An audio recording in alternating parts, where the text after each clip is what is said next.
I wanted to put this in the beginning. Something to keep in mind while you watch this. I don't think I really got to the point I was trying to get to till after I was done.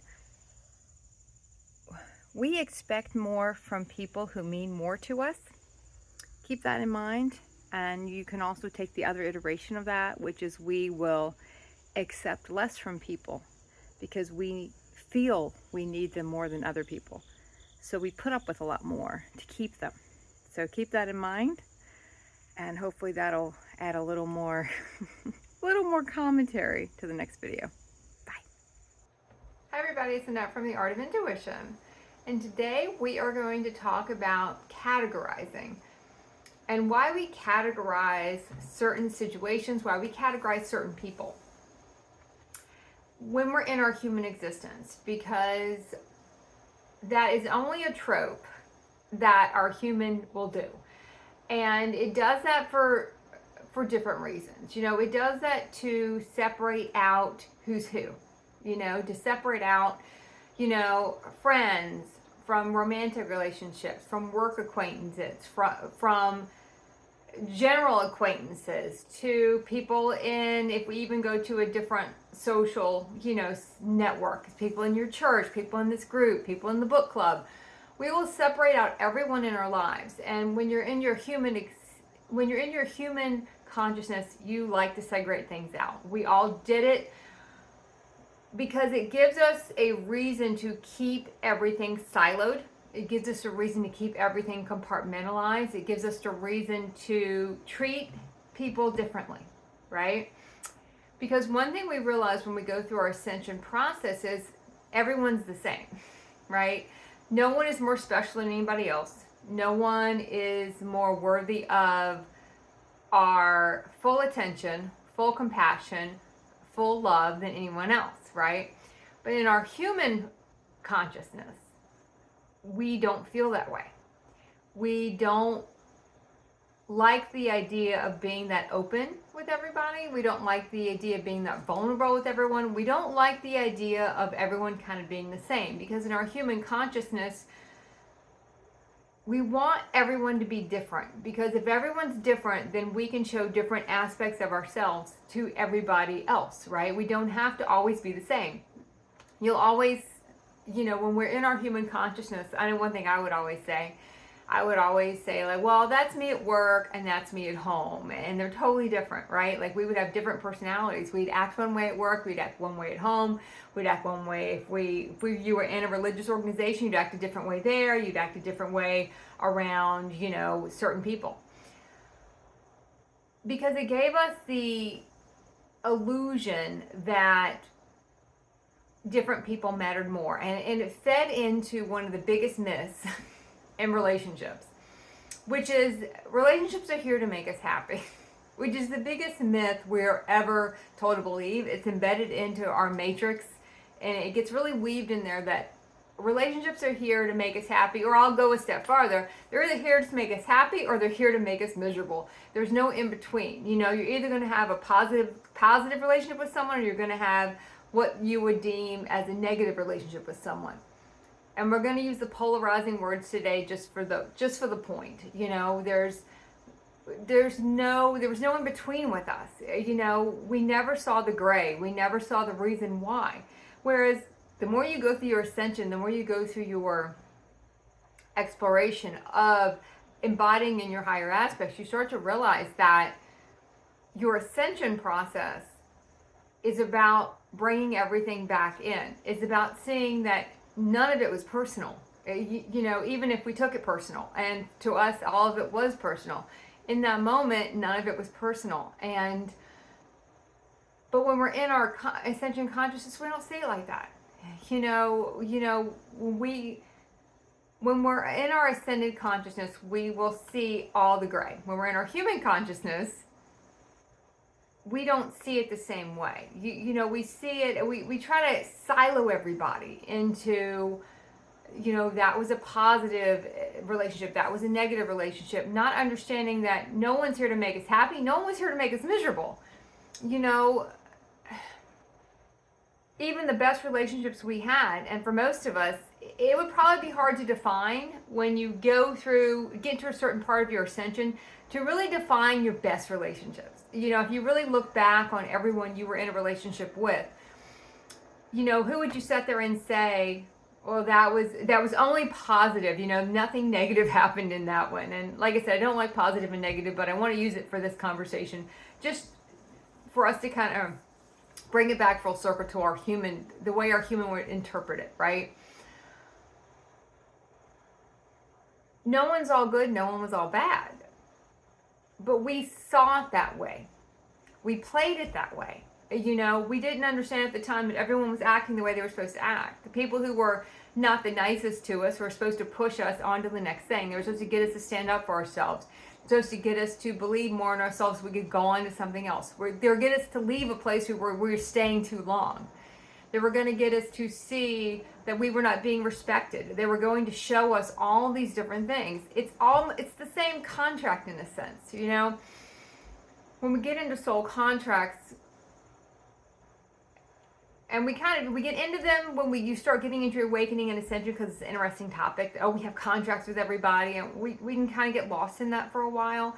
And then when you realize, when you get to certain parts of your ascension, there are some contracts that they all kind of start to dissolve, because those are your soul contracts when you were in your human form, in a sense. And then you get into partnerships, you get into unions, you get into soul agreements, you get into a lot of different terminology and different feelings about relationship as you go. You don't stay feeling the same way about them. They shift and they change as you go. So your soul contracts become soul agreements later on. But when start pulling our life apart, and when you go through I would not even really say it happens in awakening. I would say it starts happening more when you're in your very beginning of ascension, and as you keep going through ascension, you start peeling back more and more, and you start to see all the layers of every relationship. And to almost realize that every soul contract you have was kind of a boilerplate in a sense, right? Everyone was here to A. You're going to show up, you're going to help me do A, B, C, and D, sign on the dotted line, and then we're going to enact this out. You're going to be mean to me, I'm going to be mean to you, we're going to be terrible to each other, or we're going to be really nice to each other. And then we're all going to move on. And our human consciousness separates out these encounters into one bucket or the other, and how we treated people into one bucket or the other. And we'd act one way if we were in one social circle. We act another way if we're in another social circle. We're always acting. We were never our true selves, because one, we didn't really know what that was. And two, it let us compartmentalize our true selves. It let us compartmentalize the emotions all these people brought up. If we didn't really let them get to the core of us, in a sense. If we can say, oh, that's just how this goes on at work, but I don't bring it home. That was a big trope in our human existence. You don't want to bring it home. You're here and then you're home, and that's totally different. But it's all intertwined. We'll start to see later on that all our programming intertwines into all of it. It's not just I'm at home, I'm at work. It all gets Mod Podge together. It all gets linked in together, where yes, I'm home. Yes, I do. I'm that way at work. But it's all the same. I'm disrespected at work, or I'm disrespected at home. I'm disrespecting people at work. I'm disrespecting people at home. It wasn't really a difference. But we did it that way to protect ourselves. We did it that way to compartmentalize ourselves. We did it that way so we wouldn't have to really look at how we treat people. It gave us an excuse to not treat people nice. Or it gave us an excuse to treat people super nice and other people not nice, right? We get more into the whole twin flame thing, and the whole, especially the romantic relationships, or relationships with our children. They seem to have a different importance. Maybe that's a different way to put it. We also assign a different importance to everybody. Who was more important than somebody else? Who mattered more, and why this was more impactful to my life. Whereas when you really start to look back at everybody, and you do kind of a human life review, which I think a lot of us do at one point or the other when we're going through our ascension, we look back at it all, and we really everyone starts to kind of blend together. Your worst relationship with someone, or your best relationship with someone. We realized that people weren't here to make us happy. It's like I said, the biggest myth in a relationship, that people are here to make us happy or people are here to make us miserable. They're just here. They're here to do a job. They're here to accomplish something. They're here to activate happiness, because if we never know what happiness feels like and they don't help us get to that feeling inside, we can't reach it within ourselves. They're here to show us that. You have people that come along that it's not the most extraordinary experience when they're there, but they help you get to emotions you can't get to, which then helps you get more in touch with yourself so you can experience the happiness within. It all drives us back inside. But as humans, we don't want to see that's what's going on. We want to attach blame to everyone outside, or we want to attach happiness to someone outside, because we don't want to have to really go in and look at what's going on in there. You know, we don't want to have to go in and look at, well, is this my fault? No, let me blame it on something else. Or if it was been an amazing experience, let me give credit to that to somebody else. Not understanding at the time that they're all part of us. They're all an aspect of us. You know, everyone is the same. But there's a lot of pressure when we get that realization, because the one thing we had in our human experience, if we treated everybody differently and we acted a certain way and we were at a certain place, because, oh, I have to be a hard ass at work, but I don't have to be that way at home. Or I have to be a hard ass at home because at work I can't be that way. You know, I have to be a totally different way. It gave us an excuse to not have to be our purest and nicest all the time. It gave us a reason. And then you had the people that no matter how poorly they treated you, they always got a pass because it was a romantic relationship. It was what at the time we would call it's a soul connection. You know, it was a twin flame. The other myth that we only have one of those. Everyone is a twin. Everyone's a soulmate. We're the ones that want to silo everybody off and give everyone an identity, give everybody a backstory. It all will start to blend in. It's all just supporting cast. You know, it's all a supporting cast. It didn't matter what role they play. They're all just to move you to a different location. You know, they're all just to get you. It's almost like, I haven't watched the show The Amazing Race in a long time, but it's similar to Amazing Race or any of those video games you play where you get to one place, you get a clue, you go to the next place. That's really all they would do. They were just in a sense on our chessboard. They're just pawns on the chessboard. They're moving, you know, they're helping us move around, and we're moving them. And on their chessboard, we're pawns on their chessboard. Pawns might not be the best word, but we're just going to go with that one. They're just helping us move around. And we're the ones that would define it. We're the ones that want to categorize it. We're the ones that want to say it's more hurtful when this person did it to me than if this person over here did it to me. You know, it's more personal over here, which is not true. One of the fifth agreements, I can't remember who wrote that book, but it was a book, and one of the things that they said, but one of the messages in the book was, one of the agreements is nothing is personal. And we realize that the more we go through our ascension, that truly nothing is personal. We don't mean to do anything personal in our human existence, and we shouldn't take it personal. But when you're in your human existence, it is personal. It's very personal. And we take some things more personal than others because we put higher expectations on one person than another person. Because we feel, and that's the important part there, we feel a certain bond with that person. We feel they should do better when it comes to us. We feel that it should be a certain way. We feel that way. That might not be the contract. Normally that's not going to be the contract. That's how we feel about it. So when this person says something hurtful or does something hurtful or doesn't want to be with us anymore, whether it's a friendship or a job that doesn't want us or a lover that doesn't want us anymore, we take that a lot harder than when it's, you know, all of a sudden the person that, you know, we used to be in book club with doesn't want to talk to us. Or, you know, the person who we went to yoga with it doesn't want to talk to us anymore. We don't care because we don't assign it the same way. It didn't get to us the same way. We don't have, but that's because we don't have the expectations and we don't have the attachment to the person. That's why it feels worse, because we put all this other stuff on it. You know, we compartmentalize it. We pull it all apart. We assign different importance to people. So when they don't live up to our expectations, which I will guarantee you, if you look back in your human consciousness and your human experience, nobody lived up to your expectations because they're way too high. They're way too high for human. None of us could do that. We don't live up to our expectations in our human existence because The human existence and our human consciousness, our ego consciousness, can't do anything really. It's just meant to self-preserve. It's not meant to be this loving, giving, selfless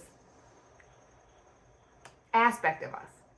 It's not. That's not what it's designed to do. That's not what it is. It's not that. It's not meant to be that. So when we sit there and try to make it that, or sit there and try to say, yeah, this person should have been this way, or this person should have been that way, it's not designed to be that way.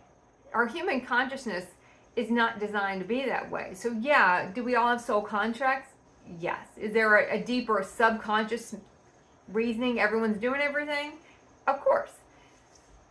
Think of your subconscious in your human, when you're in your human consciousness, your subconsciousness is technically parts of your soul moving you around, moving people around in your life.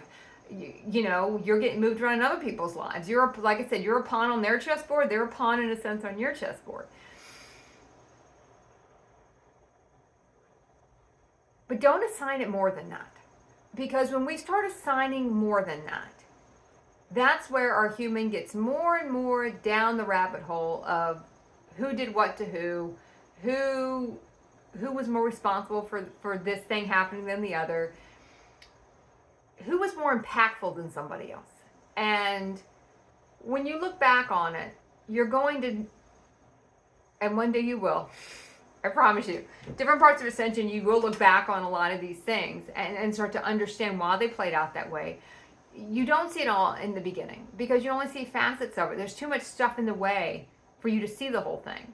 And you can only see it from higher consciousness. You can't go look onto different timelines you participated in. And some you won't even remember, but the ones you do remember and the ones you look back on are the ones that kind of will come up when you're in a different timeline. Oh, why does that come up again? Why do I remember that so vividly now? Because there's something playing out here that's connected to that. Something's playing out here. This whole thing is playing out this way, but you're seeing it in a different consciousness. So now look back and look at that in a different consciousness, so why that played out that way. And you start to understand that it's more of a spider web. Everything's connected and everything's webbed together, but not in the sense that it's to pull us down and leave us in those places. It's to just show us how expansive the whole and how intricate the whole thing is. And the cadence to everything and how it all kind of melded together. So when you're in one situation, all of a sudden it brings back something that happened 10 years ago. A lot of us would our human ego wants to say, oh, we're just not over that. I can't believe that's still coming up. It's coming up for a reason. It's coming up because something similar happening right now. There's an energetic through line to everything. We just don't remember random stuff from so many years ago. It's either a random through line and we're just clearing that memory, we're clearing that emotion because there is some kind of attachment to that. We've disconnected from that program, so everything attached to that program is going to come up and go because we've transcended the program. But there's always going to be a through line to everything.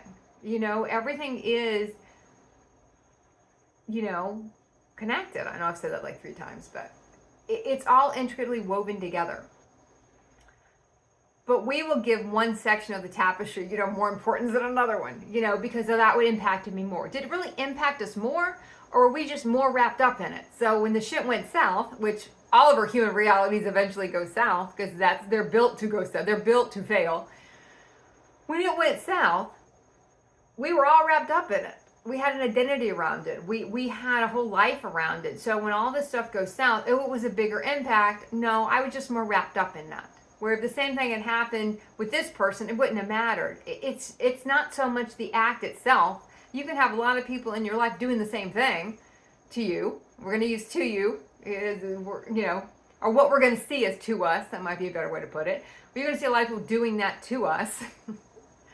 The same damn act, but for whatever reason, it really pisses me off over here. I don't really care about it over here because we're more invested over here. We're more involved in it. The act doesn't matter. It's our energetic connection to what it's bringing up. That's why it feels so much more massive over here than over here. It really isn't any worse or any better if you want to paint it in better or worse, as our human would try to do. It just is. It was how it was going to play out. We just got more wrapped up in one thing or the other. And when you go through certain stages of your ascension process, you're going to realize you don't really get as wrapped up. Now, it's not that things won't get you. There'll still be certain things that get you more than others. But you start to be able to see those things for what they are and really dive into the fact that why does that get to me more than somebody else? Why does that bother me more when that person does it than when somebody else does it? Why do I give that person a pass when if someone else did it, I would not give them a pass? We have to be able to look at it both ways, because you will find you're not going to be as polarizing the more you go through your process. You know, you're not going to be as emotional about it. You might have a lot of emotions come up, but you have a more detachedness to the emotion. Doesn't mean you don't get upset. It doesn't mean you won't have the emotions coming up to clear, because you will. But you don't have all the story attached to it. That does start to go as you go forward. It will wane, because the story itself is what we make up. So the farther you transcend, are no longer, are living by your human consciousness, the farther you transcend that, the more you find the stories start to go, because the webs of that human consciousness is what web the story together. So if you don't have that webbing, firmly in place, guiding your beliefs and guiding what you're doing, you find the stories are kind of flimsy, and the reasons why it happened it did happen that way, and I'm more upset because I was more involved in it. But the contracts are all boilerplate, so it was all kind of just how it had to happen. It's a much more distant grieving. It's not the same as when you feel betrayed, hurt, shamed, blamed in your human consciousness. It's not that these emotions don't come up, but you have a distance between them, and the distance is the story. You might have a little story, and the story might get smaller over time as you go through different clearings and go through different realities. But you are going to find that all of a sudden those things that really would send you for a loop of clearing a lot of, and you also clear a lot of victim energy. That's another reason why a lot of this stuff starts to not feel as harsh as you go. One, we clear more energetically. We don't need all the experiences that are human. We need the experiences. That's why we set some up to feel so harsh. But in your ascension process, as you go, it becomes more energetic, because you understand you can clear things that way. It doesn't mean you won't have some type of the experience, but a lot of times it'll be a lesser experience than you would have had previously. So you just go through it in a different way. You pass through it easier, in a sense.